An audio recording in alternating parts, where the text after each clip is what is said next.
Selamat datang di channel YouTube Fernando De Caprio, channel tempat berkumpulnya orang-orang pintar. Kata orang pintar hanya ketemu dengan orang pintar. Orang pintar tidak akan ketemu dengan orang bebal. Pada hari ini, saya kedatangan tamu istimewa, sangat istimewa, dikarenakan beliau adalah seorang dosen di Sekolah Tinggi Ilmu Kepolisian yang banyak mendidik para polisi sebelum mereka naik menjadi seorang bintang. Beliau adalah seorang ahli forensik di Markas Besar Kepolisian Republik Indonesia. Beliau saya kenal kira-kira tahun 2005, di mana pada saat itu saya meminta kepada beliau untuk berkenan menganalisa apakah satu tindak pidana tersebut masuk dalam unsur pidana. Beliau saya kenal cukup piawai dalam penanganan kasus-kasus pidana.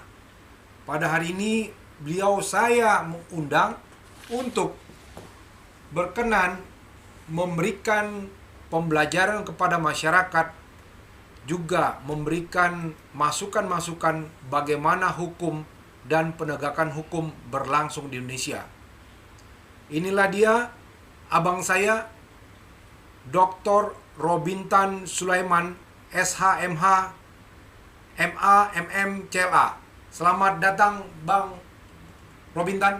Oh, selamat siang. Selamat siang apa sore ini? Selamat sore ya? Sore. Ya, sore ya, sore. Selamat sore Pak Fernando. Ya, siap. Ya, ini kita nih live Bang ya.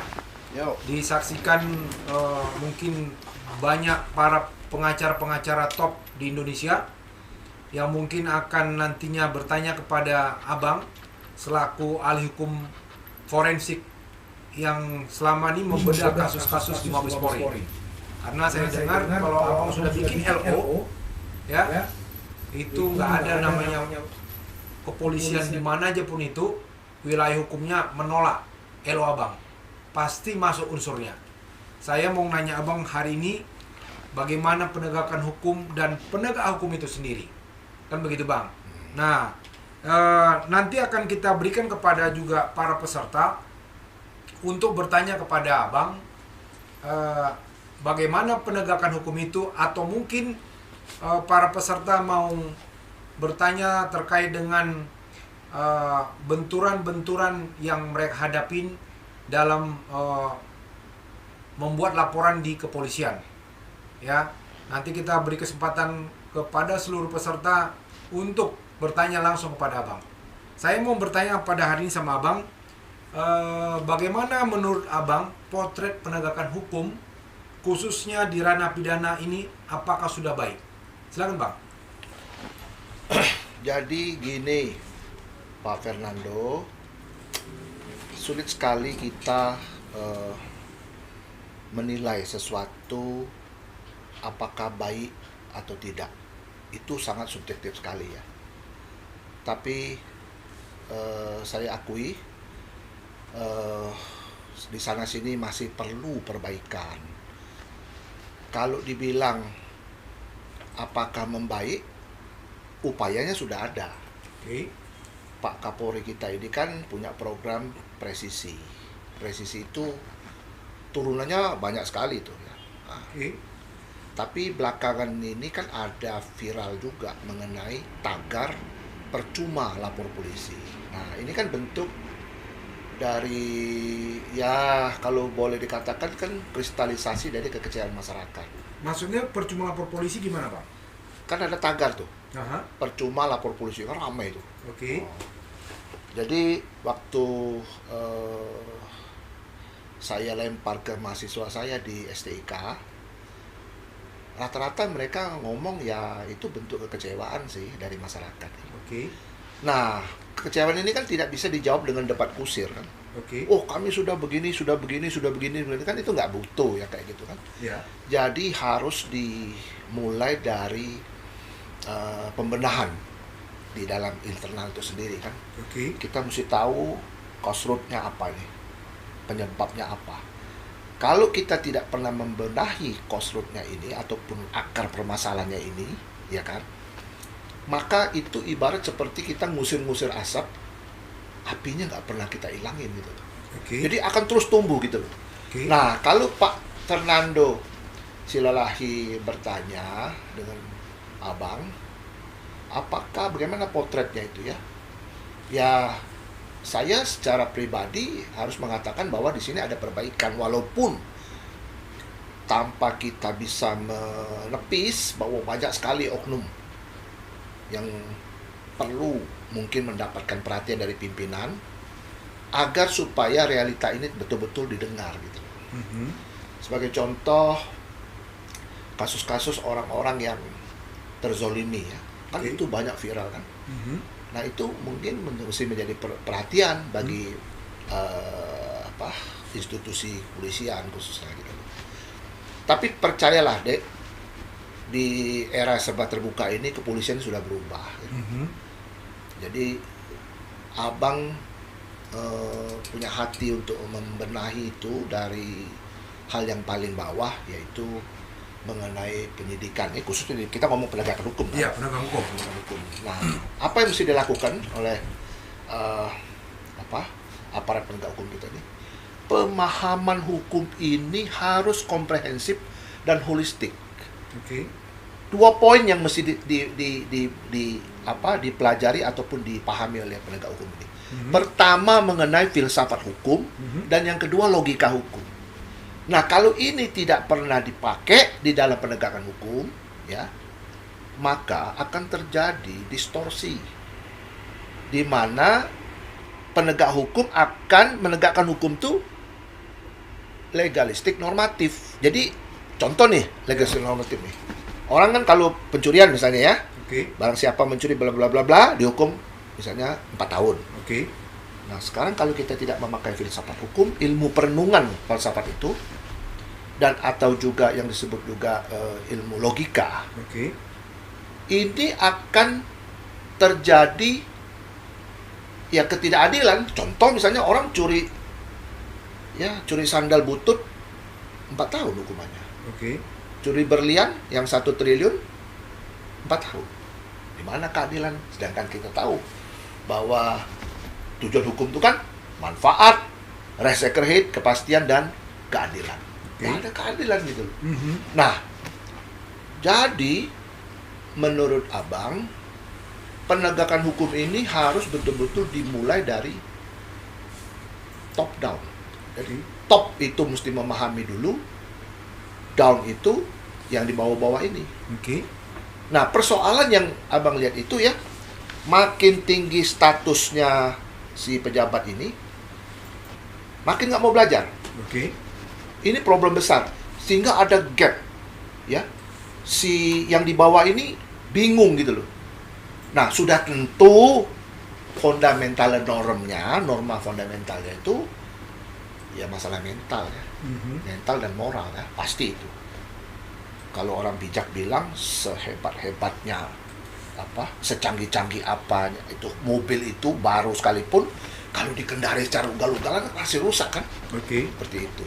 Nah, jadi secara subjektif Abang mengatakan perlu sekali banyak pembenahan, dan pimpinan di institusi penegak hukum harus mendengar dan tidak boleh mendengarnya sepihak. Jadi kalau mendengar sepihak pasti akan salah.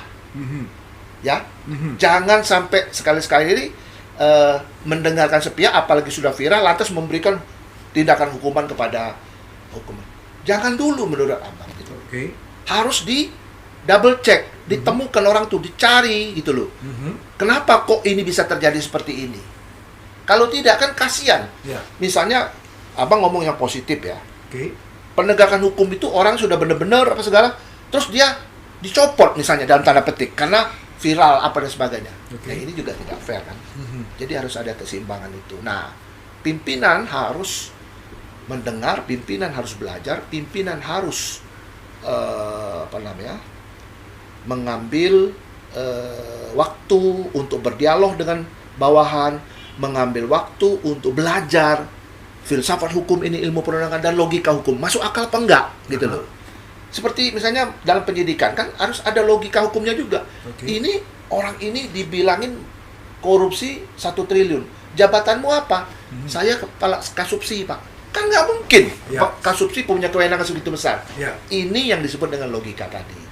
Nah, ini yang harus dibangun deh. Pak Fernando bertanya bagaimana potret penegak hukum? Ya, potretnya ya Pak Fernando dengar sendirilah, kan begitu. Ya. Tapi sudah ada perbaikan. Mengapa? Karena satu-satunya yang melahirkan ini Abang bilang dalam lingkup kepolisian ya. Oke. Sekolah Tinggi Ilmu Kepolisian itu adalah sekolah yang melahirkan para pemimpin. Ya. Ya, jadi Kapolri, jadi Kapolda, Wakapolri, semua itu dan pemimpin mereka ini calon-calon pemimpin ya. Oke. Dan kami sudah berbenah di dalam dan kami memasukkan mata kuliah yang selama ini tidak pernah masuk mengenai filsafat hukum dan artificial intelligence. Dan satu-satunya sekolah tinggi ataupun universitas fakultas hukum yang mempunyai mata kuliah artificial intelligence. Oh. Ini nomor 1, nomor pertama. Dan Abang mendorong ini dan Abang memberikan itu. Memberikan sumbangan pikiran ini untuk kepolisian. Karena nantinya Pak Fernando perlu tahu bahwa nanti yang melakukan tindak kejahatan itu bukan lagi orang nanti. Oke. Ya kan? Kebayang nggak? Kalau misalnya ada katakanlah nih robot, Aha. ya robot yang punya otak AI, artificial intelligence itu tadi melakukan kejahatan. Oke. Itu rekening platbarnya siapa yang bertanggung jawab gitu? Ya kan? Kita sibuk dengan KUHP yang lama itu. Sekarang sudah tidak bisa lagi kan? Gitu. Ya kan? Pernah dengar kan di Jerman Ya. pabrik ya VW Volkswagen Oke. itu robot yang assembling mobil secara computerized semua itu, robot itu membunuh orang karena dia salah baca, dianggap ini ancaman, dibunuh, mati. Oke. Dari polisi, jaksa, hakim bingung. Itu rekening platbarnya, siapa yang tanggung jawab, bingung. Oke. Ujungnya cuma ganti rugi. Nah ini kan bagaimana? Ini memang teknologi itu, digital itu menggampangkan hidup kita, tapi sekaligus ancaman. Ya, ya. Contoh kedua, mobil Tesla tanpa sopir. Salah baca dia, penumpangnya diajak jalan, nabrak, jeger, mati. Siapa yang disalahkan? Tesla nggak mau tanggung jawab. Nggak ada sopir loh. Oke, oke. Nah, ini adalah kemana? Nah, Itu polisi, artificial intelligence itu yes, ya? ini kepolisian yang pertama memasukkan mata kuliah artificial intelligence. Tidak ada di universitas lain dan ini pionir loh. Oke. Nah, itu kebanggaan dari kepolisian. Nah, sekarang kita berbicara penegakan hukum itu dari sisi potret. Kalau potret itu subjektif sekali. Kalau Abang mengatakan mempertegas penegakan hukum, kita perlu pembenahan secara dasar. Karena banyak sekali oknum-oknum yang bermain di dalam seperti itu. Nah, ini Bang, saya sebelum kita pasti orang bertanya, bagi yang teman-teman mungkin pengacara-pengacara yang udah kaliber pasti sudah kenal sama Bang, ya. Tapi mungkin yang belum pernah menggunakan jasa Abang atau belum tahu, ini Bang Robintan ini sudah berapa lama sih di Sekolah Tinggi Ilmu Kepolisian? Sudah lama ya, lama, on off aja ya. Karena kesibukan juga, ya sebagai dosen luar biasa seperti itu. Dan tujuan Abang tuh sebenarnya bukannya menjadi dosennya itu, bagaimana memperbaiki institusi polisi ini makin disegani dan makin berwibawa. Oke. Jadi Abang ini nggak butuh yang namanya penghargaan, nggak butuh. Kita do something untuk institusi ini, hanya bagaimana caranya. Adik-adik ini nanti bertugas. Sekarang nih, Pak Fernando tahu, yang bertugas ini dari Kapolri sampai ke jajaran itu, semuanya kan levelnya kan sudah di bawah Abang umurnya. Abang ini usia pensiun sudah. Oke. Nah, melihat ini kan harus benar-benar disiapkan adik-adik ini. Karena di dalam perkuliahan itu, Abang selalu ngomong, Dek, nanti sekian tahun lagi kau jadi Kapolres, kau tidak usah mimpi ngeliat ya Kapolres seperti ini. Beda. Nanti kantor polisi itu nggak seperti ini, sudah pakai digital semua. Oke. Pakai PIN, pakai microchip lah, pakai apa, pokoknya semua sudah digital semua. Kamu siap nggak? Seperti itu kan? Pelayanannya bagaimana? Utamanya lah pengetahuan hukumnya itu. Nah, kalau pengetahuan hukumnya ini antara mau dengan enggak, ya kan, sekolahnya banyaklah di kantin daripada belajarnya, ya ya ini ujung-ujungnya ya kayak gini kan. Ada juga rupanya polisi yang di kantin-kantin enggak kuliah gitu. Kalau sekolah di kepolisian itu tidak berani ya, mereka di kantin. Cuma ya kembali ke mental lagi kan. Ibarat di kantin itu artinya kan mau ikut kuliah kan. Ikut kuliah gitu.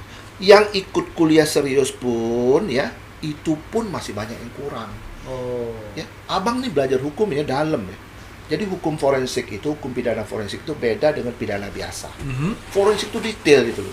Ibarat kalau kita periksa darah, ya kan, bukan hanya melihat glukosenya, bukan melihat kolesterolnya, bukan melihat laju dalam darah, bukan.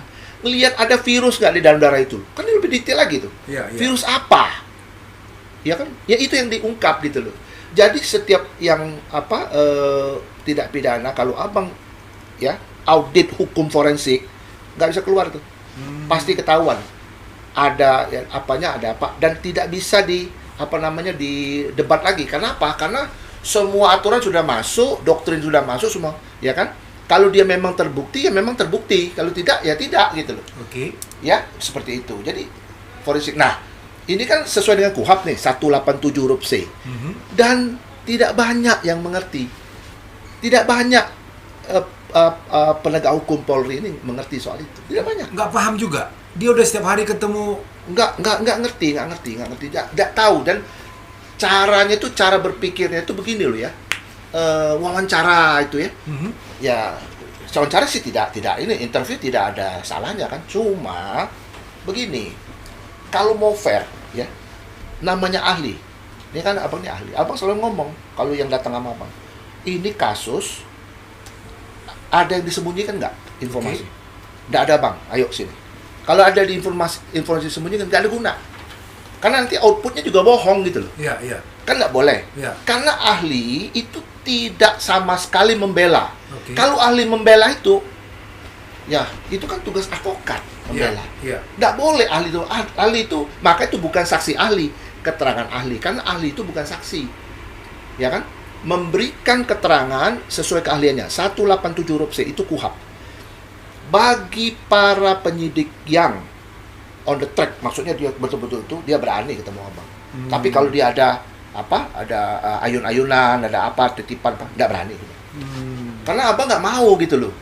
Nanti ujung-ujungnya menjolimin orang kan. Menjolimin memang kita bisa ketawa sekarang. Betul. Tapi lihat nanti hasilnya tuh. Ya kan? Nah, ini yang disebut dengan penegakan hukum yang secara transparan, akuntabel, profesional dan sebagainya. Gunakan 187 huruf C ini. Ini kan KUHP. Ya kan, kadang-kadang alergi. Wah, kami ada ahli sendiri. Jadi abang pikir, ahli sendiri maksudnya apa itu? Ahli yang membela. Mana ada namanya itu penyidik membela. Penyidik itu membuat perkara di terang. Kepolisian Republik Indonesia itu membuat terang benderang ya, perkara itu ya. Tegak lurus mesti. Dia nggak boleh ke pelapor, nggak boleh itu. Iya kan, tegak lurus, apa adanya aja gitu kan. Nah, kalau misalnya santai, ini kami ada sendiri Pak, ahli sendiri. Nah, maksudnya apa? Jadi cap stempel, maksudnya membenarkan ini. Nah, ini seperti itu loh kurang lebih. Tapi sekarang lagi dibenahi semua, ya. Tapi memang benar-benar sulit karena ini masalah kadang-kadang berhubungan dengan mental. Ya. Mental itu ya banyak pepatah mengatakan kan lebih sulit mengubah mental seorang daripada merubah gunung. Jadi itu butuh betul-betul komitmen itu. Kalau gunung gampang bang, di bulldozer aja. Nah, itu kan mentalin susah. Karena dia akan kembali lagi, gitu. Nah, ini ada pertanyaan bang. Bagaimana perangkat hukum ya? Undang-undang apakah bisa mengakomodir hukum positif itu ya, sesuai dengan Lawrence Friedman, bang? Gimana bang? Gini, teori Lawrence Friedman itu gini. Dia ada 3 pilar itu. Pertama, hukumnya itu. Jadi hukum itu bagaimana? Hukum itu rigid. Hukum itu tidak bisa ditambah dikurang. Rigid aturannya. Ya kan? Hanya di dalam hukum itu butuh sosiologi hukum, butuh antropologi hukum, butuh namanya sejarah hukum, butuh doktrin-doktrin lain, ya kan? Kita butuh itu. Ya, filsafat apalagi itu adalah fundamentalnya ya. Terus logika hukum, ada semua tuh. Jadi hukum itu seperti kereta api. Lokomotif di depan, gerbongnya itu ya panjang. Jadi kalau kita ngelihat hukum tuh seperti di depan lokomotif, kelihatan kan lokomotif itu kan cuma satu. Di belakang tuh banyak. Ada sosiologi, ada antropologi, segala macam itu ya. Moral, etika masuk di situ. Nah, kalau kita melihat hukum itu hanya parsial saja, ya tadi nggak ketemu gitu loh. Nggak akan ketemu. Ya. Jadi harus dilihat secara holistik. Nah, sehingga ketika nanti hukum itu ditegakkan, ya ini memang betul-betul harus dipahami betul bahwa hukum itu ya tadi ya kan orang itu ada budaya, ada latar belakang ya. Jadi tidak bisa kita menegakkan hukum itu seperti kita menegakkan hukum dengan hewan, nggak bisa. Ini ada orang latar belakang loh, ada latar belakang, ada sejarahnya. Orang Batak punya kebiasaan apa, orang Minang punya kebiasaan apa, orang Sunda ada kebiasaan apa. Itu yang namanya kearifan lokal, kearifan orang penegak hukum. Lihat ini, oh di sini ini kayaknya tidak melawan hukum di sana. Nah, tapi kan kita ini hukum nasional. Ini yang mesti diselaraskan, mesti di ini gitu. Itu penggunaan filsafat hukum. Ya kan, kalau filsafat hukum digunakan merenung pantas atau tidak, masuk akal atau tidak, logika hukum. Seperti itu. Jadi hukum itu ya Pak Fernando seperti kereta api gitu. Ya cuman kelihatan depannya ya, tapi belakangnya itu ada ya. Ada yang mengikutin. Ada ya itu tadi. Termasuk doktrin-doktrin tadi ya. Oh iya, segala macam. Nah, ya ini penyakitnya begini. Abang kan sering ketemu nih Sabang Merauke, mereka datang loh dari Papua, dari Aceh datang ke Abang. Nah, pokoknya seluruh Indonesia datang. Mereka bawa berkah, mereka gelar apa segala itu. Rata-rata keluhan daripada adik-adik itu adalah dia itu bingung nanya kemana. Bingung. Nanya atasannya kayaknya memberikan petunjuk yang nggak jelas gitu loh. Yang kemungkinan sibuk, tapi kebanyakan atasan juga nggak ngerti gitu loh. Bingung. Ini keluhan ya, keluhan. Terus ya larinya ke abang lah katanya abang. Terus ya abang yang memberikan penjelasan, Dek, kalau ini hukumnya begini loh, Dek. Gini, temuan kamu apa segala itu. Intinya itu tidak boleh memainkan perkara. Karena kita punya kewenangan, kalau kita melakukan keluar dari kewenangan itu maka disebut dengan abuse of power. Ketika abuse of power itu dua yang kau langgar sih. Pertama, kau melanggar hukum manusia, kedua hukum yang di atas. Yang nggak kuat tuh hukum di atas. Ya kan? Kau pasti akan mengalami sesuatu yang kau tidak tahu. Bahwa satu saat itu akan datang menghakimi. Kamu ngomong kayak gitu. Oke Bang, mungkin kita boleh ngasih ke floor ini, ada yang mau bertanya ya. Silakan siapa mau bertanya kepada para ini ya. Boleh minum ya? Silakan Bang.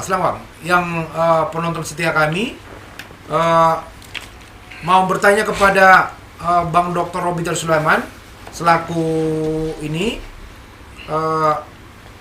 dosen di Sekolah Tinggi Ilmu Polisian yang banyak mendidik para polisi untuk bisa sampai menuju jenjang karir sebagai seorang jenderal. Silakan ya, boleh raise hand, biar saya bukakan ininya ya, mic-nya. Kalau ada silakan. Sebelum itu Bang, gimana Bang? Kenapa kalau di luar sana bilang begini ya? Yang sering saya dengar tuh, kalau melapor ke polisi ini saya dengar begitu, melapor ke polisi, kita hilang kambing, kalau lapor malah jadi hilang sapi. Itu gimana Bang? Nah itu kan jok-jok orang aja, sebenarnya nggak begitu, ya, nggak begitulah ya. Memang ya seperti gini loh ya.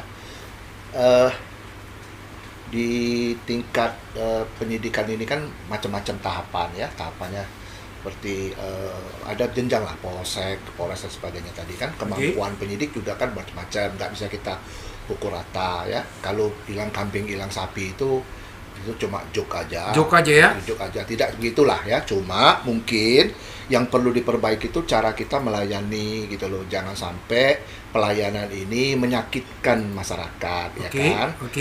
Dengan minta ini minta itu yang sudah tidak boleh lagi dilakukan oleh penegak hukum. Seperti itu. Ini ada mau bertanya nih Pak Ralian. Silakan Pak Ralian. Atau ini sudah diapa? Silakan Pak. Kedengaran sudah dibuka Pak? Pak Ralian sudah bisa ini?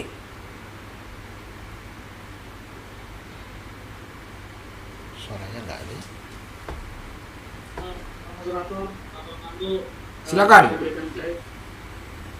Sudah, silakan. Oke. Pak Robin, terima kasih Pak Robintan. Saya bisa mendapatkan ilmu dari Bapak hari ini di Geneting. Yang menarik bagi saya adalah persoalan sekarang ini kan masalah polisi, masalah potret penegakan hukum di Indonesia. Saya merasa tagar yang mengatakan percuma lapor polisi itu, menurut saya meyakini itu tetap masih menjadi hal yang perlu menjadi pembenahan bagi Polri. Karena gimana pun, karena gini, kalau laporan itu tidak menjadi perhatian, mereka tidak serius untuk menangani. Tunggu ada orang mati terbunuh dulu baru ada laporan untuk ditanganin. Atau misalnya memang ini masalah sebuah kejahatan yang berbau uang yang bisa menguntungkan, mungkin itu yang menjadi prioritas. Nah, menurut saya kan nggak di situ. Persoalan penegakan hukum itu bagaimana laporan-laporan itu bisa diselesaikan dengan baik yang kecil maupun yang besar. Jadi ada sebuah persamaan hukum di sana, ada sebuah keadilan di sana. Nah, saya juga punya klien saya itu cuma persoalan 90 juta sih sebenarnya. Tapi kalau 90 juta bagi dia kan itu bisa lebih dari 90 juta. Mungkin bagi dia itu berharga bisa miliaran karena dia bisa dari uang 90 juta dia ditipu, dia laporkan, itu kan bisa dia berkembang usahanya. Tapi gara-gara itu dia jatuh dari uang 90 juta itu dia kena proses penipuan. Ketika dilaporkan ke salah satu di Polres Depok, sampai sekarang kan ditanganin tuh, udah 3 tahun. Saya udah bawa itu ke Propam itu udah 3 tahun. 2019 saya buat itu di website saya 2019. Tapi lagi 3 tahun ya, Januari Juli itu. Nah, itu masih laporan saya ke Propam. Belum lagi laporan klien saya waktu ke Polres Depok. Itu bisa sekitar ada 5 tahun. Nah, waktu itu peristiwa dia melaporkan itu waktu peristiwa peledakan teroris di Kampung Melayu itu peristiwanya, dia melaporkan itu. Pas kejadiannya peristiwa seperti itu pada tanggal-tanggal pada saat itu. Sampai sekarang itu tidak ada tuh tangan diproses dengan baik. Harusnya kan kalau memang udah kita lapor ke Propam tangani dengan serius. Itu kan cuma hitungan sehari 2 hari itu selesai sebenarnya. Tapi ya sampai sekarang tidak ada ya, penanganan itu nggak jelas sampai sekarang. Kita mau gimana? Mungkin besok saya akan melaporkan itu ke Irwasum. Saya nggak tahu lagi mau lapor kemana. Mungkin lapor ke Tuhan aja saya yang belum. Nah, menurut saya gini Pak Robintan, ini kan kasus seperti saya sebagai pengacara, bukan cuma saya aja yang terjadi seperti ini. Tapi pengacara-pengacara lain juga mengalami itu. Nah, ini kan prospek. Menurut saya hal-hal seperti ini yang harus kita tangani, harus ditangani secara serius. Walaupun sekarang itu dari sebuah lembaga SMRC bahwa kepolisian itu sekarang itu mendapat kepercayaan publik yang luar biasa. Nah, kalau itu memang dapatkan kepercayaan publik luar biasa, harusnya ditingkatkan lagi. Kita juga pengen juga polisi itu benar-benar polisi yang profesional. Kalau polisi yang nggak profesional kayak kemarin itu Aibda Panjaitan itu kan ngaco itu, ya kan? Jadi kedua juga saya juga lihat ada diskriminasi. Kalau peristiwa seperti itu, kenapa harus dimutasi? Seakan-akan kalau polisi dimutasi ke Papua itu polisinya nggak baik. Padahal semua polisi itu baik di mana-mana di berbagai daerah. Dan saya juga menyayangkan sebuah sikap yang dilakukan, sebuah pernyataan terlontar oleh Kapolda Metro Jaya mengenai ketidakcakapan anggotanya, lalu dia mutasi ke polda-polda lain. Menurut saya itu kan kalau secara berpikir di bawah sadar saya, seolah-olah bahwa polisi di Jakarta itu lebih baik daripada polisi yang ada di Papua. Padahal saya rasa juga sama aja kualitasnya. karena sama-sama polisi Republik Indonesia. Mungkin itu aja Pak Ruwintan, mungkin Pak Ruwintan tahulah apa yang saya kemukakan tadi. Tadi saya apa yang harus kita lihat dari secara profesional untuk 2022 ini? Karena kita juga butuh kepastian hukum. Kita lapor. Kita lapor, kalau laporan itu ya seperti itu, jangan karena kasus kita 90 juta aja kita dianggap itu ece-ece gitu kan. Ya, silakan. Terima kasih Pak Ralian, udah ditangkap sama ini. Silakan Pak Robintan. Jadi Profesor Sacipto Raharjo almarhum dalam bukunya Hukum Progresif itu ya, saya pernah ikut kuliah beliau tahun 94 waktu itu, udah lama sekali ya. In Leiding Todere van Wetenschap, pengantar ilmu hukum. Ini kita refreshing nih ya. Ada namanya Dasolen yang dicita-citakan, ada juga namanya Dasein yang nyata, kan gitu. Dari mulut Profesor Sacipto dan juga ditambah dengan almarhum Profesor Mr. Ruslan Saleh, itu dosen saya juga, dosen hukum pidana ya. Beliau ini berdua ngomong dari versi yang berbeda. Statementnya begini, why the have always come ahead? Pertanyaan seperti itu. Mengapa yang berpunya, yang punya kekuasaan, yang dekat sama kekuasaan, yang punya materi yang banyak, selalu saja bisa menang. Dan selalu saja bisa menjadi terdepan. Ini pertanyaan dari almarhum loh. Saya mencoba untuk menjawab pertanyaan-pertanyaan seperti ini.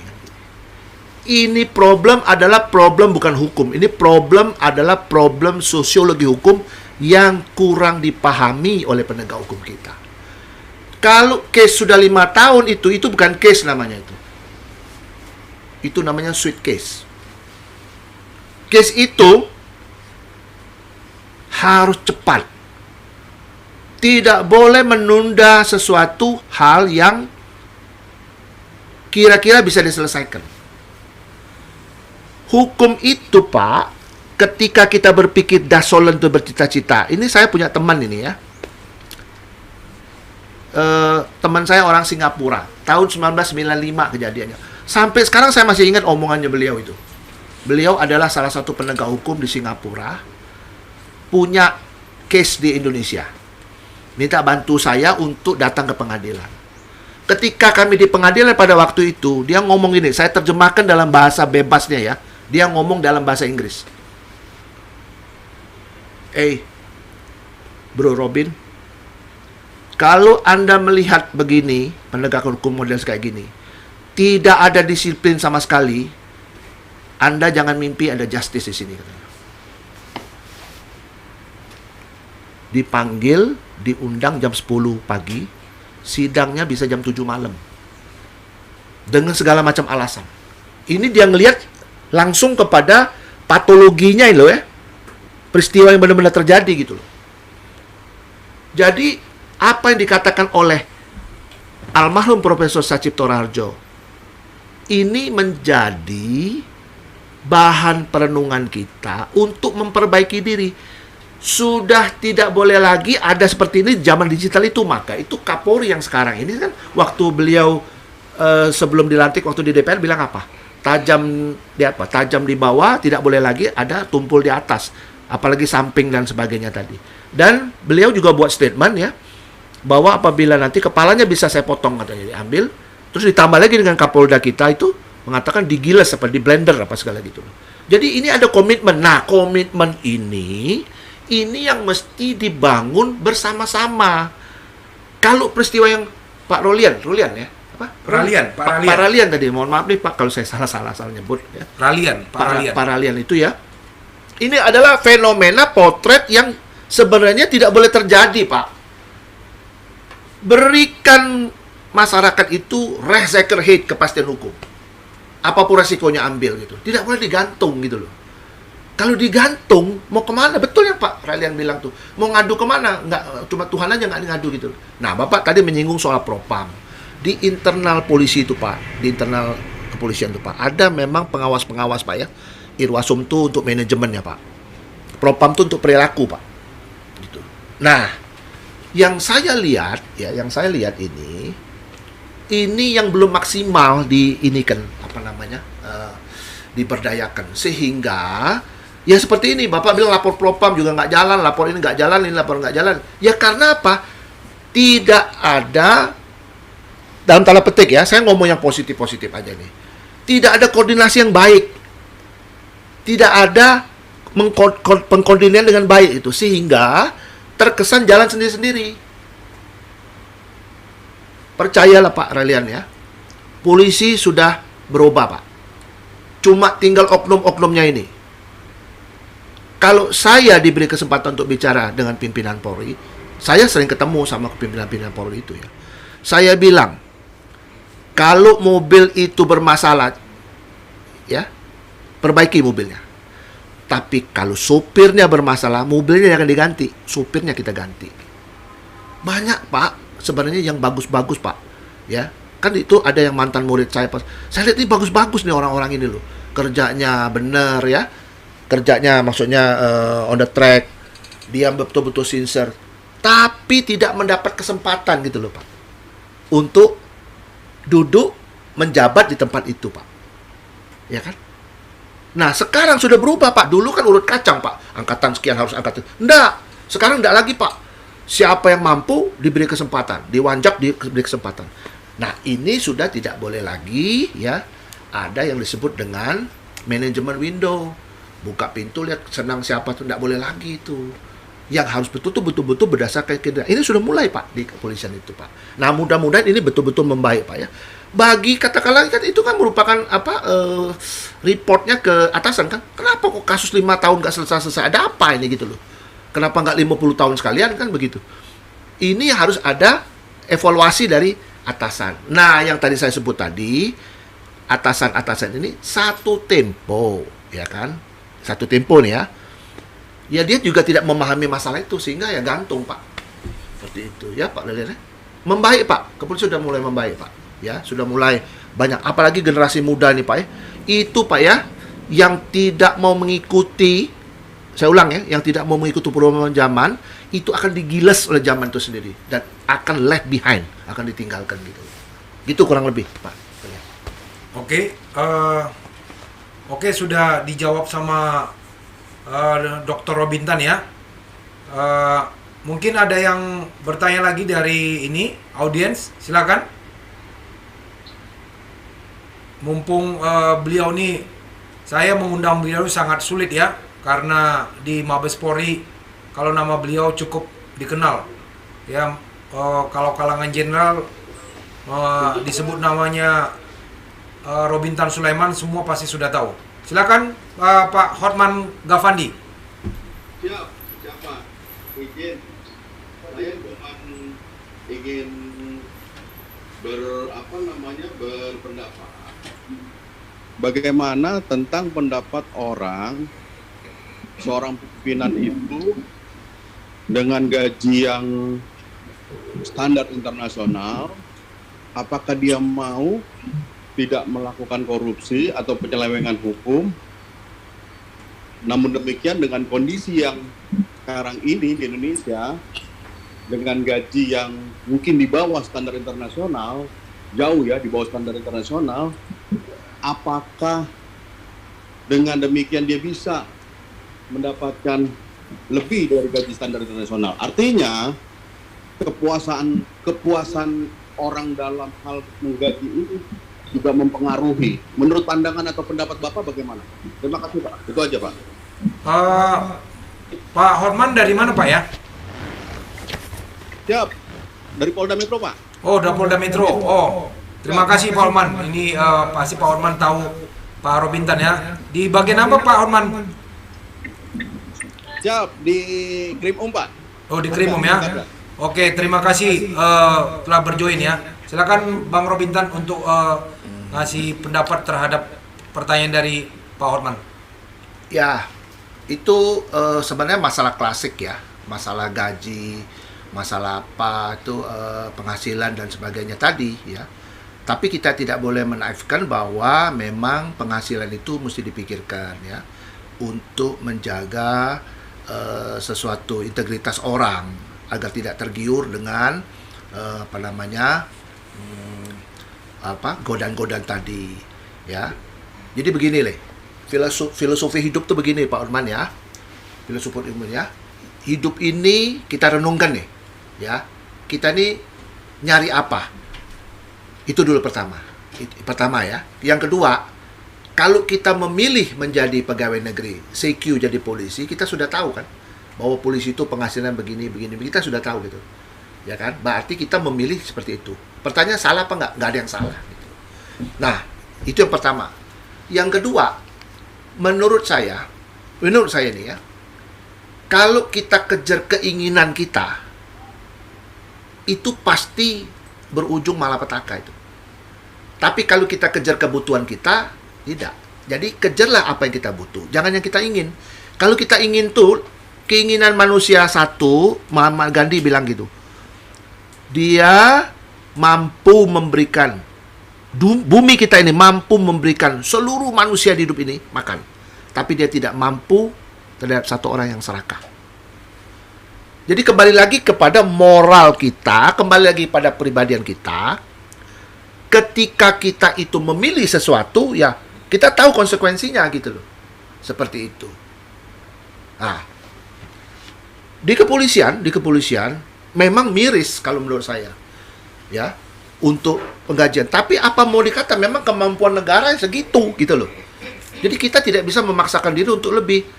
Bapak tahu nggak, superintendent. Kalau superintendent apa ya? Letnan Kolonel. Kombes. Senior superintendent itu kombes. Oh, berarti AKBP. Di Singapura itu gajinya itu 80 juta Pak, uang kita Pak. Kombes kita punya superintendent di sini, superintendent kita di sini, gajinya tidak lebih dari 7 juta, mungkin plus ini plus itu ya mungkin 9 juta gitu. Pertanyaannya apakah cukup apa enggak itu? Ya pasti nggak cukup Pak. Pertanyaannya lagi, apakah dengan tidak cukup ini kita mesti melakukan perbuatan-perbuatan tercela? Kan nggak boleh juga kan Pak. Kita sudah milih seperti itu kan. Nah, menurut saya, selain moral dan mental yang diperbaiki, memang gaji ini juga perlu diperhatikan. Bagi yang berprestasi, dikasih reward. Gajinya naikkan apa dan sebagainya tadi. Yang tidak berprestasi, yang mainnya cuma main-main, yang bikin susah masyarakat, ini fakta, ada yang nyusahkan masyarakat. Gitu loh ya, main dalam mempermainkan kasus bla bla bla. Itu didemosi, gajinya dikurangin, bila perlu di PTDH kan kalau misalnya seandainya memang sudah melampaui batas kan seperti itu. Jadi biar gaji-gaji itu untuk menunjang yang baik-baik tadi seperti itu. Jadi Pak, persoalan gaji ini persoalan universal Pak. Di mana-mana Pak.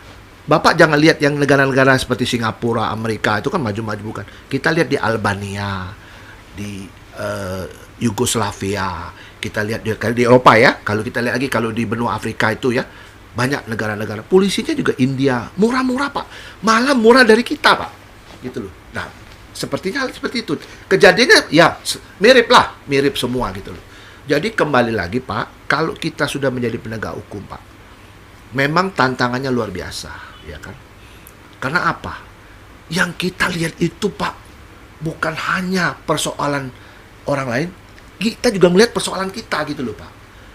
Kadang-kadang kan apa nggak tergiur Pak ya? Misalnya contoh, orang berribut ya soal uang triliun rupiah, sedangkan gaji kita kecil sekali. Itu potensi tergoda itu luar biasa loh Pak. Sekarang tinggal hitung tekek Pak, yes or no, yes or no, yes or no gitu loh. Kalau kita mau bagian dari sana, ya sudah, habis Pak penegakan hukum kita nih. Tapi kalau menurut saya Pak, penegakan hukum ini harus berjalan sesuai dengan koridor, dengan memperhatikan ya, yang memperhatikan kan kearifan lokal ini harus diperhatikan Pak. Misalnya contoh Pak ya, orang karena misalnya ini saya ngomong yang konvensional aja, mencuri karena mau makan, itu kalau bisa di RJ kan aja Pak, ya kan? Orang mencuri karena memang kelakuannya mencuri dan residip terus-menerus, ya itu dihukum lah. Tapi kalau orang-orang yang betul-betul di-RJ kan aja Pak, seperti itu. Nah, kita sebagai penegak hukum, saya selalu ngomong Pak, hidup ini, Pak Onman ya, sering-seringlah Pak, ya, memaklumi daripada minta dimaklumi. Dengan memaklumi Pak, jiwa kita akan besar Pak. Ketika jiwa kita besar Pak, cara berpikir kita juga besar. Hati kita besar Pak. Rumah kecil pun kalau hati kita besar Pak, besar rumah itu. Rumah besar kalau hati kita kecil, kecil jadinya Pak semua Pak. Jadi kita melihat dari sudut pandang kita. Bagaimana? Persoalan memang datang silih berganti, tapi yang dihadapi, ada yang datang kita hadapi, yang sudah pergi kita lupakan, yang belum rezeki jangan ditunggu. Karena itu yang bikin stres. Terima kasih Pak Onman. Oke ya, sudah dijawab sama Bang Robintan ya, Pak Hotman ya. Mungkin kita akan sesi-sesi nanti khusus dengan pihak kepolisian mungkin ya. Yang pasti gimana tujuan kita membuat ini juga bagaimana penegakan hukum itu lebih baik dan tidak kita bisa nanti dengan mungkin live Zoom ini nanti apa yang dipikirkan oleh masyarakat terhadap penegak hukum itu kita akan geser sedikit-sedikit ya, bahwasanya penegak hukum itu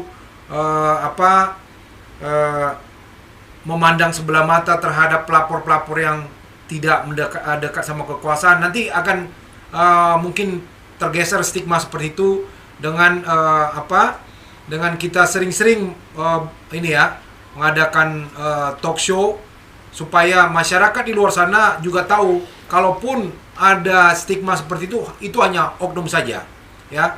Sekarang saya lanjutkan kepada Pak Selen Fernandes. Silakan, Pak. Suara masih di mute tuh. Silakan.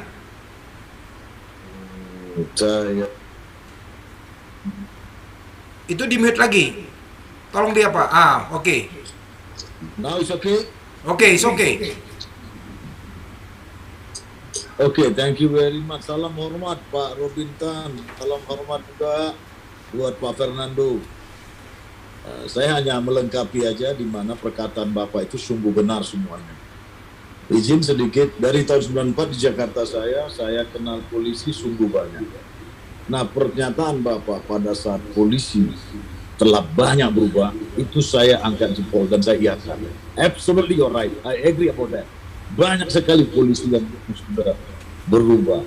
Cuman ada segelintir-gelintir oknum yang baru lahir, baru ini hanya karena dana kecil ikut-ikutan dengan hal-hal atau udah ada orang. Tapi kalau legend-legendnya yang senior-seniornya malah hampir sama seperti yang Bapak ungkapkan tadi, bahwa polisi itu what we call that now is excellent police, Indonesian police. I'm proud of that. Itu saja Pak, saya kira. Salam hormat. Pak Selen dari mana, Pak?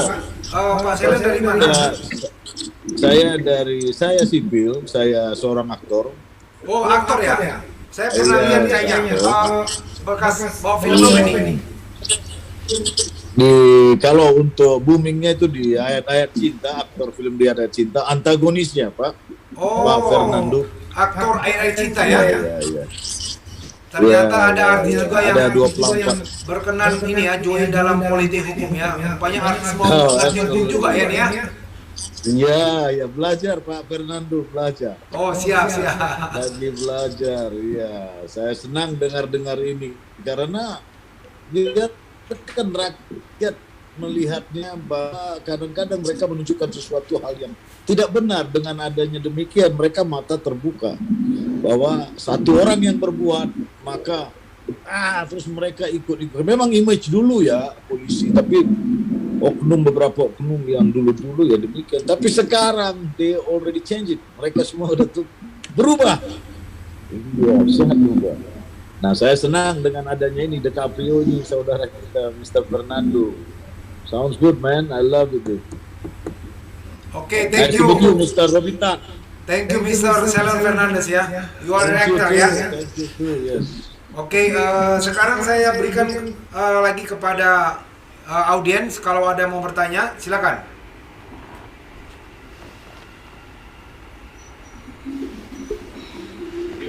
Oh, silakan Pak Edi Baktiar, silakan.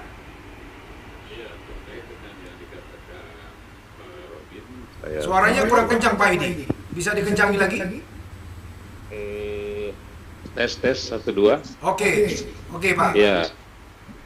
saya teringat akan tadi perkataan tempat itu bagus kan. Sebenarnya yang menjadi pertanyaan saya, kalau peraturan-peraturan ini dipakai oleh teman-teman kita di tingkat tertentu, katakanlah KBP ke atas, berbicara soal misalnya salah satu teori hukum yang saya tahu, Van Apeldoorn, yaitu hukum adalah undang-undang. Lalu ya kadang-kadang di praktik di lapangan saya lihat teman-teman menggunakannya mungkin kembali kepada masalah lex specialis lex derogat. Apakah yang digunakan misalnya satu soal rehabilitasi teman-teman korban narkoba itu restoratif, itu ke Perkap, tidak kepada undang-undang, tapi pelaksanaannya di dalam rehabilitasi ada hal-hal yang di luar undang-undang, semacam syarat-syarat yang tidak pernah ada, yaitu biaya-biaya tertentu.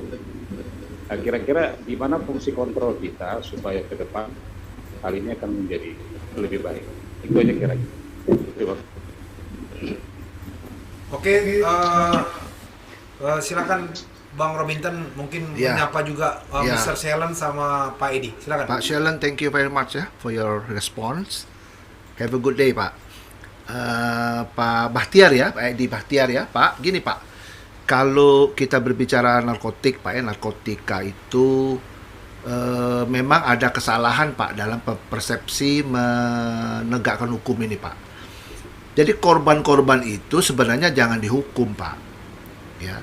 Yang ada itu adalah di rehabilitasi. Sebenarnya dihukum itu yang nggak membuat baik gitu loh Pak. Kita tahu kan ada kasusnya Ridho Roma itu kan, masih ingat kan kita kan? Ditahan lantas ngulang lagi kayak gitu. Karena narkoba ini Pak memang spesifik ya, dia menjadi lex specialis sebagaimana kita tahu. Nah, jadi penanganan kasus-kasus seperti ini kan ini perlu yang namanya itu sosiologi hukum tadi Pak. Jadi kita mesti lihat dari sisi masyarakat itu loh Pak, apa kebutuhan manusia masyarakat ini gitu loh. Kalau ini tidak pernah didalamin, tidak pernah dicari tahu apinya itu, ya akan terus saja gitu loh. Nah, yang lucunya lagi Pak, ini dalam penegakan hukum narkoba ini, Bapak nyinggung narkoba nih Pak. Saya ada bicara sama Pak Anang Iskandar tuh, teman saya Pak, mantan Kabar Reskrim itu. Ya kami ini sedih Pak ngelihat yang seperti itu Pak ya. Para penegak hukum ini ngejar target seolah-olah kalau nangkepin itu, wah dengan bangga tuh yang pemakai itu. Bukan pemakai Pak, itu korban mereka itu Pak. Yang mengedarkan itu Pak yang mesti dihajar habis itu loh Pak. Ngedar yang bandar-bandar itu loh Pak. Nah sekarang persoalannya itu adalah betapa sulitnya Pak. Karena apa? Jaringannya itu luar biasa Pak. Sangat besar, sangat kuat dan luar biasa. Nah tapi kan negara nggak boleh kalah dengan seperti itu kan. Jadi tadi Pak Fernando ada singgung soal Lawrence M. Friedmans ya. Teorinya begini Pak ya, saya belum selesaikan tadi. Pertama, hukum itu sendiri yang rigid tadi. Hukum itu kan boleh diinterpretasi Pak, tapi tidak boleh dianalogi hukum itu. Contoh analogi Pak ya, bapak penjahat, kan ada pohon jatuh buahnya nggak jauh dari pohon, pasti anaknya juga penjahat. Itu nggak bisa Pak. Ya kan sekarang bapak tahu anggurnya itu ada di Prancis ya Pak ya, buahnya ada di Indo loh Pak. Kan nggak berlaku itu. Analogi nggak boleh. Yang interpretasi boleh. Cuma interpretasi kita ini kan macam-macam nih. Ada gramatikal interpretasi, formal interpretasi, ya kan, verbal interpretasi, ya kan, interpretasi a contrario. Teori-teori itu banyak sekali Pak dipakai, sehingga ketika interpretasi itu mispersepsi, ada mal pemahaman. Kalau di administrasi namanya mal administrasi, kalau di praktek namanya mal praktek. Ini yang ciloko Pak, ini yang rusak Pak. Kenapa? Karena persepsi ini sangat penting bagi penegak hukum untuk menegakkan hukum. Maka itu saya berulang-ulang ngomong di dalam sekolah di kepolisian itu. Dek, kamu mesti pahami itu namanya pengantar ilmu hukum. Van Apeldoorn itu pengantar ilmu hukum Pak.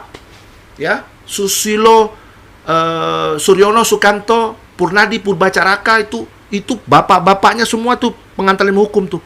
Mereka membawa kita ke alam satu pikiran di mana pemikiran kita, mindsetnya harus bener dulu gitu loh Pak. Ibarat kalau dosen saya bilang kayak gini Pak, ya itu ibarat cangkir terbalik. Cangkir ini mesti dibalik dulu karena kelamaan di dalam itu kotor, mesti dilap bersihkan dulu, dicuci dulu baru masuk air. Kalau cangkirnya terbalik Pak, you pakai air apapun juga tetap aja dia nggak bisa. Kalau cangkir sudah dibalik tapi tidak dilap Pak, kotor Pak. Air yang bersih mineral, air mineral aqua, ya Aquila yang mahal-mahal itu Pak, cemplung ke di situ. Kalau ini kotor Pak, namanya bukan air mineral lagi, namanya air got Pak. Begitu juga pemahaman hukum Pak. Jadi banyak orang nih Pak ya salah persepsi, khususnya penegak hukum kita Pak.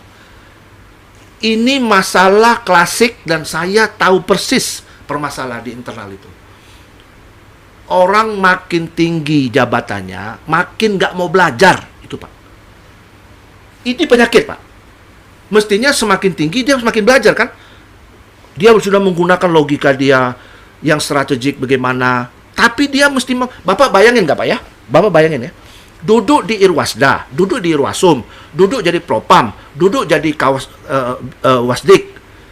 Dia tidak menguasai hukum itu Pak. Bagaimana orang mengawasi permainan sepak bola tapi nggak tahu permainan sepak bola itu? Bapak bayangkan apa hasilnya? Yang ada apa? Ya gitu. Ini saya ngalamin. Kalau saya ikut gelar perkara, saya cerahkan Pak. Ini, begitu ya Pak Robin ya. Iya, saya bilang tuh pemahaman gitu loh. Kalau kita ini kasusnya itu kasus kehutanan, kita mesti paham dulu Pak. Apa format daripada hukum kehutanan itu? Apa tindak pidana yang sedang terjadi? Kalau korupsi, bagaimana Pak orang modus operandi korupsi itu, pengampang hukum korupsi itu bagaimana? Kalau kita ngomong soal perikanan, bagaimana kita memahami hukum perikanan itu? Bagaimana kita menguasai kapal kemaritiman dan sebagainya? Ini perlu ditahu dan ini perlu di flash, perlu di upgrade terus ini. Pengawasnya nggak tahu juga apa yang diawasi, kebayang nggak? I don't even know, I don't understand. Saya nggak ngerti. Saya tanya sama orang-orang di teman-teman saya yang di adik-adik ya, sekarang jadi adik-adik semua tuh di Wasdi. Anda ngerti nggak kasusnya? Nggak ngerti saya. Bagaimana lu abang yang ikut abang? Lu nggak bisa ngikut-ngikut. Kamu memberikan satu kontribusi terhadap penegakan hukum ini harus benar. Maka itu, ya. Jadi ada filosofinya itu Pak. Makin tinggi kita terbang Pak, makin kita nggak bisa membedakan mana pohon kelapa, mana pohon cabai. Semua hijau. Itulah pejabat itu. Jadi yang ada kuping panas. Bapak tahu nggak ada kasus-kasus viral sekarang tuh? Langsung main tindak semua, blak, berhentiin. Itu bukan diberhentiin, dipindahkan, di-down-jobkan semua apa segala tuh. Bapak tahu nggak? Inside the story itu ada story yang tidak pernah mau diketahui oleh ini. Kan mesti dua belah pihak dong. Kalau anak buah kerja misalnya sudah benar apa segala itu, ada diviralkan begini misalnya tuh, langsung berhenti. Kan kasihan ini. Saya ngomong yang positif ya. Ternyata ada inside story yang nggak pernah diungkap gitu loh. Kenapa kok begini? Seperti itu. Mestinya kan dipanggil semua. Ini gimana ceritanya? Ini gimana gini? Oh, kamu ada kesalahan. Baru dimutasi. Ini nggak dimutasi. Kan kasihan Pak. Ini terjadi. Inilah patologi hukum Pak yang terjadi di Indonesia ini Pak. Pertanyaannya Pak, apakah sudah membaik? Sudah membaik Pak. Tapi banyak sekali oknum Pak. Nggak satu Pak, banyak sekali Pak. Ini yang mesti diberesin Pak. Masa sih di kepolisian kami itu ada 4 juta.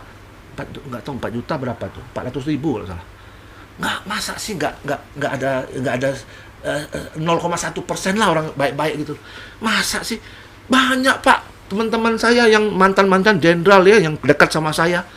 Ya. Khususnya tuh, Bapak pernah dengar yang jadi polisi itu, almarhum Komisaris Jenderal Polisi Ismail Lembang itu Pak. Waduh itu orang Pak, benar-benar Pak, dia mencintai kepolisian. Dia sama saya begitu dekat karena dia satu pemikiran dengan saya. Bagaimana katanya, Robin, bagaimana caranya kita benahi polisi ini gitu loh, supaya tidak ini seperti ini sekarang ini gitu loh. Nah ini kan tugas saya, bilang saya komit.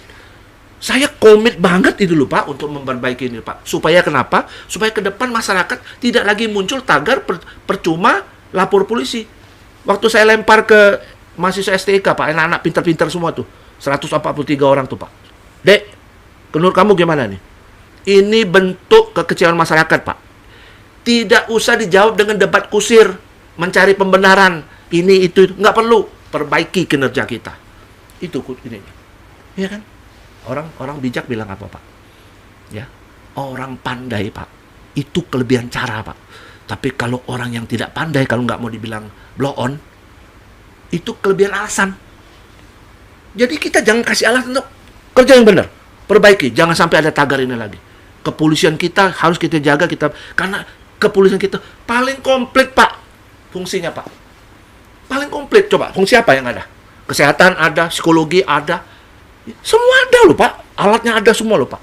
Sekarang bagaimana? Teknologi kita gunakan. Maka itu deh, sekarang ini banyak sekali orang berpandangan bahwa polisi ini belum berubah. Tidak, polisi sudah berubah, hanya oknum.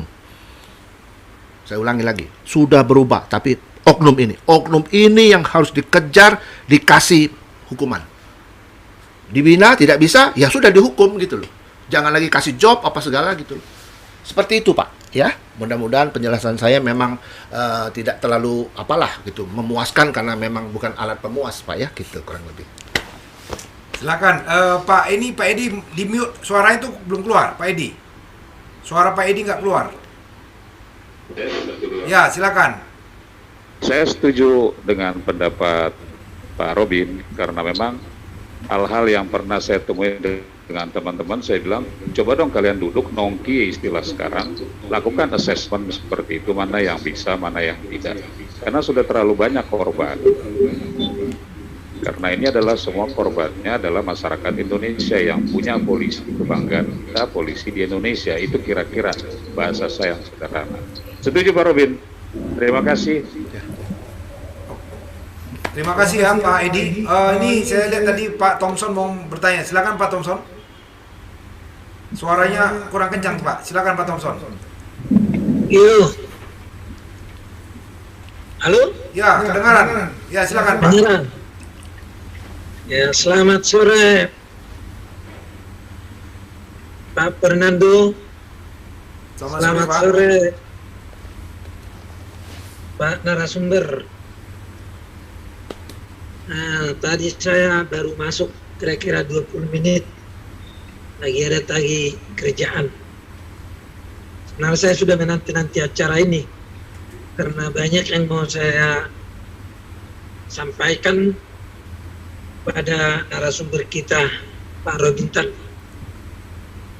Karena memang judulnya ini sangat mengesankan dan cocok apa yang saya alami dalam kehidupan sehari-hari. Nah, jadi saya mau sampaikan terkait penanganan kasus narkoba. Kan sudah ada undang-undang narkoba dan ada yang namanya rehabilitasi dari setiap orang yang menjadi korban penyalahguna. Yang menjadi korban penyalahguna bukan bandar narkoba. Nah, baru-baru ini ada di penangkapan pengguna narkoba 2 orang di Polres Pasaman, Padang, Pasaman Barat. Mereka ditangkap pada saat menggunakan sabu berdua di dalam sebuah rumah. Nah, barang buktinya 0,01 gram. Nah, tapi ini yang 2 orang ini, mereka pun belinya 100.000 dari bekas pakai orang yang memakai. Itu sesuai dengan kesaksian daripada keterangan yang menjual persidangan. Nah, tapi faktanya ini yang ditangkap ini juga sudah 12 tahun menjadi budak narkoba, tapi nggak pernah dia menjual, tapi menggunakan. Kalau dia nggak menggunakan, dia sudah gemetar, keringat dingin, nggak bisa bekerja gitulah. Nah, itu dari keterangan kesaksian di pengadilan. Nah, tapi faktanya dia dilakukan penahanan. Dan sekarang sudah dilimpahkan ke pengadilan dan oleh jaksa hari Kamis kemarin dia dituntut 1 tahun pidana. Jadi yang menjadi pertanyaan saya kepada Pak Robin Tan, gimana sih penerapan undang-undang ini terhadap pelaku atau korban narkoba ini? Ini dulu satu pertanyaan saya, Pak. Apa sebenarnya yang harus dilakukan oleh polisi? Demikian, Pak. Oke, terima kasih Pak Thompson ya, biar ditangkapin sama Pak Robintan. Silakan Pak Robintan. Pak Thompson tadi mungkin saya sudah ngomong, tapi Pak Thompson mungkin belum join ya. Jadi gini Pak, perintah undang-undang itu jelas Pak di undang-undang narkotik itu Pak, bahwa bagi pemakai, ya kan, jadi pemakai pecandu apapun namanya itu hukumannya itu Pak rehab. Jadi bukan dikriminalkan, bukan gitu loh Pak. Yang dikriminalkan tuh yang pengedar-pengedar, penjual-penjual itu loh Pak, bandar-bandar itu dikriminalkan boleh itu. Itu undang-undang udah jelas kok. Nah sekarang penafsirannya aja kan Pak, ya kan seperti itu. Dan hakim harus punya prinsip bahwa kalau memang ini dia pemakai, ya dia harus diketok untuk direhab gitu loh Pak. Kalau sampai di meja hakim.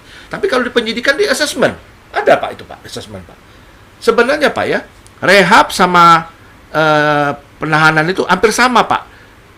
Orang itu nggak bisa pulang Pak. Dia diketok misalnya katakan direhab waktu di assessment itu direhab sekian tahun nggak boleh pulang Pak. Tetap di situ Pak. Sama seperti tahanan sama itu Pak. Cuma mungkin ya salah persepsi tadi. Ya kan Pak. Nah, orang Pak, bagi saya yang berbahaya itu apa? Yang berbahaya itu adalah salah persepsi Pak. Orang kalau mindset sudah salah Pak, penegakan hukum itu salah terus gitu Pak. Nah, kita yang mengerti dikit-dikit apa ya gitu ya, dikit-dikit nih mengerti itu. Ya kita masa kita ikut yang salah Pak? Kan nggak mungkin dong, keledai aja tidak pernah jatuh ke lubang yang sama kan Pak. Masa kita lebih parah dari keledai kan gitu. Jadi menurut saya kita nggak perlu diinterpretasi, nggak perlu ditafsirkan lagi Pak. Perintah undang-undang bagi pemakai, di assessment betul nggak dia pemakai. Kalau dia sudah mulai jual, nah itu nggak salah lagi di-assess tuh. Ya kan, diselesaikan aja tuh secara itu hukum itu kan. Tapi kalau misalnya dia itu memang pemakai Pak, dia sakau karena memang ketergantungan ya, pecandu gitu loh Pak. Itu direhab Pak. Seperti itu. Karena mereka ini korban Pak. Dan saya melihat sendiri orang-orang itu, ya ini cerita saya ini mungkin juga bisa jadi ini kan. Saya nggak ngelihat rame-rame orang bisa sakau ya. Kalau Pak Anang Iskandar itu, dia cerita sama saya waktu saya jadi kepala BNN, saya datang ke lembaga itu, satu lembaga itu Pak sakau Pak. Dia bilang, dia cerita sama saya nggak lihat itu, tapi yang saya alami adalah teman saya punya anak waktu sakau itu Pak. Aduh Pak, kalau sudah kena narkotik Pak, itu kayaknya hopeless jadi manusia Pak, sudah Pak. Itu sudah tinggal menunggu saja kapan dia jadi monster gitu Pak. Akan ulang-ulang, itu yang sangat berbahaya. Ini yang sekarang ini dicegah oleh negara, mati-matian tuh presiden ngomong bahwa untuk kasus narkoba tidak ada kompromi, ya khusus untuk pengedar, bandar dan sebagainya. Tapi kalau untuk ini Pak, korban itu harus direhab. Itu perintah undang-undang Pak. Undang-undang itu kan dibentuk Pak, kan ada 3 Pak, ya kan? Sifatnya imperatif, atributif, dan juga regulatif. Ini imperatif Pak, perintah loh Pak. Kalau sudah penegak hukum tidak mentaati perintah undang-undang, ya itu namanya onremate, melawan hukum dia. Kalau di dalam dunia keperdatan, kalau di dalam pidana namanya wederrechtelijk. Jadi kita melihat ini Pak secara jernih. Kita gaungkan terus Pak, saya gaungkan terus sama Pak Anang Iskandar bahwa yang namanya pemakai itu tidak bisa dipidana karena itu perintah undang-undang. Lah kalau undang-undang sudah buat begitu, udah tegas, jelas dan sebagainya loh, kenapa kok kita jadi sok pintar jadi menerjemahkan lagi gitu loh kan? Memori pantuliting itu hanya untuk bagi kita yang tidak jelas baca memori pantulitingnya. Kalau sudah jelas, apalagi dibutuhkan gitu loh. Seperti itu. Nah, inilah cara memahami aturan. Jadi Pak, pemahaman tindak pidana Rechtsweten, strafrecht itu, hukum pidana itu Pak, harus secara kontekstual. Tidak bisa secara tekstual. Kalau secara tekstual dipotong-potong Pak, maka penegakan hukum kita itu akan kiamat. Saya ulang, akan kiamat. Mengapa? Karena ditekstualkan. Contoh nih Pak ya. Pak Fernando Silalahi sedang melakukan acara podcast di kantornya. Pemahaman kita apa? Pak Fernando sedang melakukan podcast di kantornya. Saya potong nih. Fernando di kantornya. Nyambung nggak Pak? Ini yang selalu saya ajarkan dengan adik-adik saya di Mega Mendung, reserse itu, yang pangkatnya kecil-kecil Pak, mereka yang melakukan itu Pak ya. Saya bilang, Dek, kalau kau tidak bisa memahami kausa proxima di dalam satu tindak pidana, kau mesti bedakan 3 fase. Fase antum sebelum kejadian, feiten kejadiannya, dan postum. Itu harus nyambung, dan kau jangan sotoy, istilah anak sekarang. Sok tahu. Orang belum cerita, oh sudah tahu. Jangan sotoy, karena nanti kau sesat. Karena hukum pidana itu berbicara material hate, bukan formal hate. Berbicara material, kejadian yang sebenarnya. Jadi kalau ada peristiwa pidana, Pak, ya kita mesti lihat dulu undang-undangnya gimana bunyinya, formal ya. Tapi kita lihat materialnya. Kalau kita nggak jelas, kita lihat penjelasan. Celakanya Pak, di dalam undang-undang formal kita itu, kadang-kadang penjelasan undang-undang tuh kita buka, misalnya pasal 27 bunyinya begini-begini, kita buka pasal 27 penjelasan apa? Sudah jelas. Kan tambah repot kita. Sudah jelas, makin nggak jelas. Maksudnya sudah jelas yang nggak jelas gitu loh Pak. Nah ini perlu pemahaman Pak. Sosiologinya harus benar. Ilmu kemasyarakatan loh Pak, sosiologi itu Pak. Masyarakat kita ini butuh apa sih sekarang? Butuh ini. Maka tuh Pak Fernando kan waktu ngomong sama saya, Pak Fernando ngomong tuh, Bang, ini butuh masyarakat nih Bang diedukasi gini. Nah berarti Pak Fernando ngomong dalam konteks sosiologi hukum. Gitu loh. Filsafat, saya ulang lagi nih ya, filsafat itu ilmu merenung. Ya, maka tuh Pak, kalau para filsuf, Bapak lihat kalau orang-orang yang ahli-ahli filsafat Pak, dari baju sampai rambut Pak, nggak pernah beres Pak. Coba, kenapa? Dia merenung terus gitu loh Pak. Orang yang berpikir terus. Ketika manusia itu sudah mentok dalam pikirannya, dia butuh yang namanya agama. Kalau selama masih dalam logika manusia, tidak butuh orang agama. Karena kita tidak lagi bisa lagi memikirkan itu secara logika, kita mentok, maka itu butuh agama.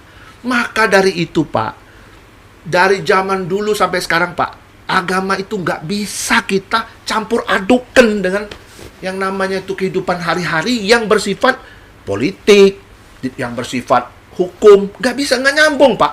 Yang ada konflik gitu loh Pak. Seperti itu. Nah, kita harus betul-betul memisahkan itu gitu loh. Cara berpikir sangat menentukan logika kita. Logika kita asal dari mana? Logika itu kita asah dari pengalaman-pengalaman kita. Apa itu pengalaman? Kita alami. Exercised. Gitu loh. Bukan pengetahuan, Pak. Kalau pengetahuan kan tahu, jadi pengetahuan. Tapi pengalaman, Pak, itu nggak bisa, Pak.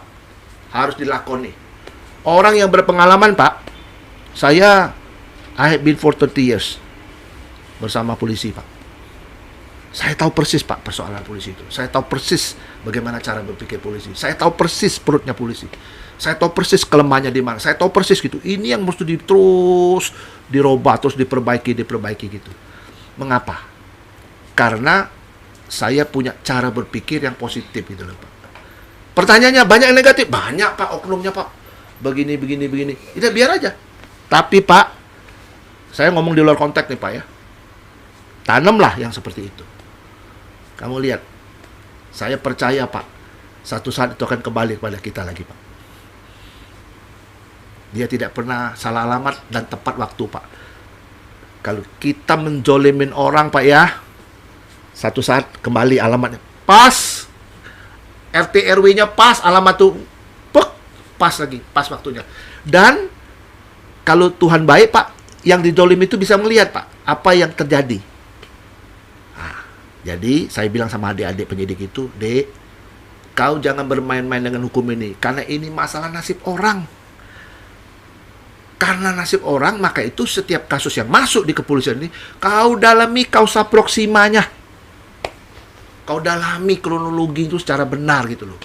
Dengar semua pihak. Jangan dengar satu pihak. Saya dalam praktek, kalau orang datang sama saya nggak percaya loh sama yang ngomong sama saya. Saya panggil penyidiknya. Ini gimana ceritanya? Menurut kamu, versi kamu gimana? Gini, oh begini. Kan kita tahu jadi yang mana. Kalau cuma sepihak aja, kan celoko namanya, Pak. Nggak bisa. Karena dunia ini, Pak, yin yang. Bapak lihat lambang Korea itu, Pak. Lambang apa tuh? Yin yang itu, keseimbangan, Pak. Itu yang dunia belajar dari filsafat itu, Pak. Harus ada keseimbangan. Kita kejar kebutuhan kita, bukan keinginan kita. Kalau kita kejar keinginan kita, dia akan borderless, tidak ada batasnya itu. Yang ada akan celaka, Pak.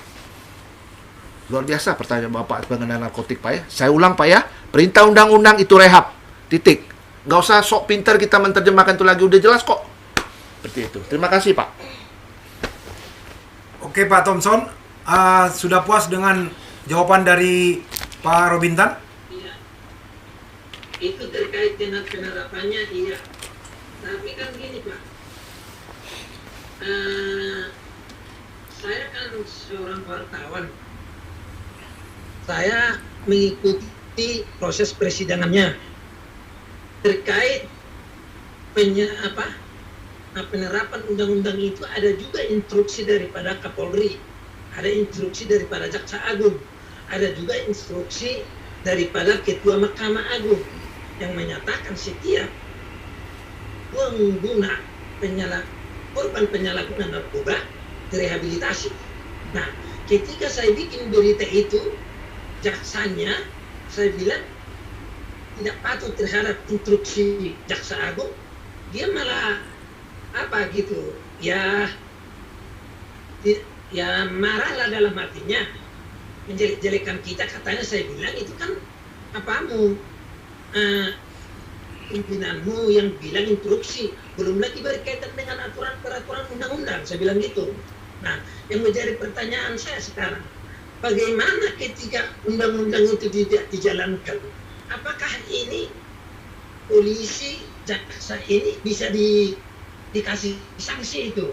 Menjadi pertanyaan saya, Pak Robintan. Ya, Pak, betul tuh, Pak. Bisa diakses, Pak. Bisa dievaluasi, Pak, itu, Pak. Jadi gini loh, Pak. Kalau yang mengada-ngada, Pak, hukum tuh nggak ada namanya teori mengada-ngada. Saya tanya dengan Pak Fernando, mungkin sepakat sama saya begini. Ada nggak, Pak Fernando, hukum mengada-ngada, teori mengada-ngada? Tidak ada. Nggak ada, Pak. Gitu loh, Pak. Ya. Jadi begini aja, Pak Thompson ya. Bapak positive thinking aja, Pak. Dunia ini akan berubah, Pak, ya. Tidak ada angin tuh berhenti, Pak. Angin tuh pasti kalau melihat kita pasti udah lewat gitu loh, Pak. Jadi kita ini prinsipnya, Pak, kalau kita mau hidup yang sejahtera dan pikiran kita, Pak, dari pikiran ya, menuju pada hidup yang sejahtera, Pak ya.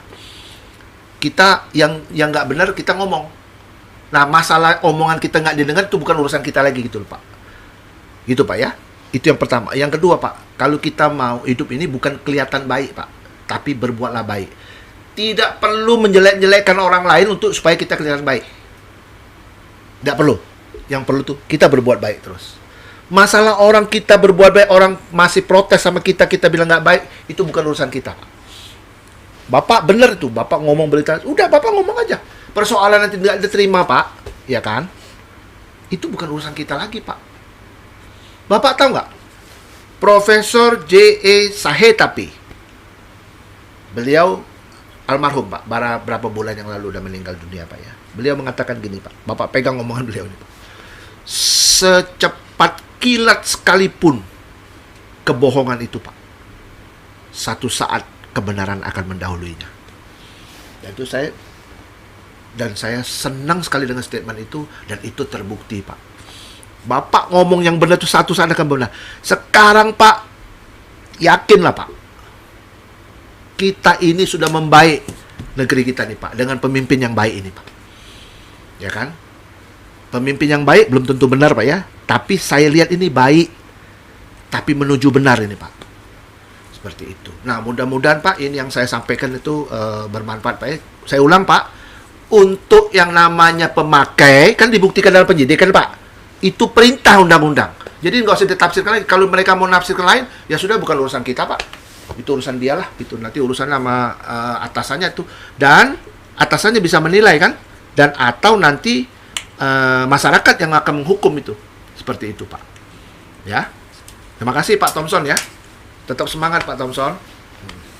Oke, terima kasih ya buat Pak Thompson, juga buat para penonton setia kami. Ya, dikarenakan memang waktu juga yang membatasin ya.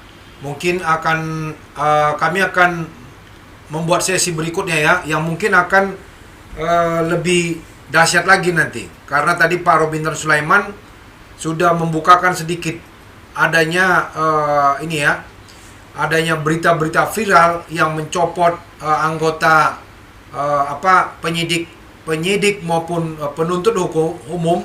Ternyata di balik itu ada peristiwa hukum yang belum terungkap.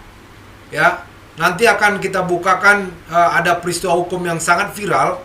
Ternyata sebenarnya bukan seperti itu kejadian yang sebenarnya. Ya, nanti pada sesi berikutnya saya akan mengundang kembali Bang Robintan dan mungkin mengundang juga korban yang sempat diviralkan. Ternyata dia bukan sebagai pelaku, dia adalah korban. Cumannya karena media yang sangat kuat yang membuat seolah-olah dia sebagai pelaku. Ya, nanti akan kami undang pada sesi berikutnya.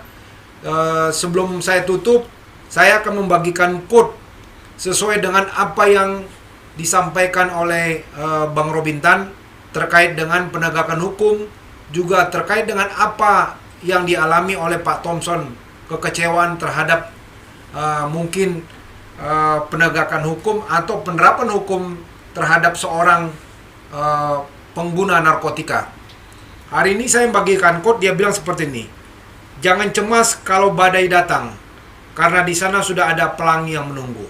Ya, seperti kata Pak Robintan, ya kita sudah bersyukur bahwasanya di era kepemimpinan Pak Sigit ini, ya, dengan moto presisi, kepolisian sudah semakin baik. Dan kita berharap juga ke depannya kepolisian dengan banyaknya masukan-masukan dari masyarakat, polisi juga bisa membenahi diri, karena polisi itu adalah harapan masyarakat untuk bisa mereka melindungi atas tindak pidana atau kelakuan hukum yang bukan mereka lakukan. Itu aja yang bisa kami sampaikan. Lebih kurangnya kalau ada kata-kata yang kurang berkenan dalam sesi ini, kami selaku penyelenggara dan narasumber memohon maaf yang sebesar-besarnya. Terima kasih untuk kesediaan para Bapak Ibu join dalam Zoom kami. Terima kasih, selamat sore.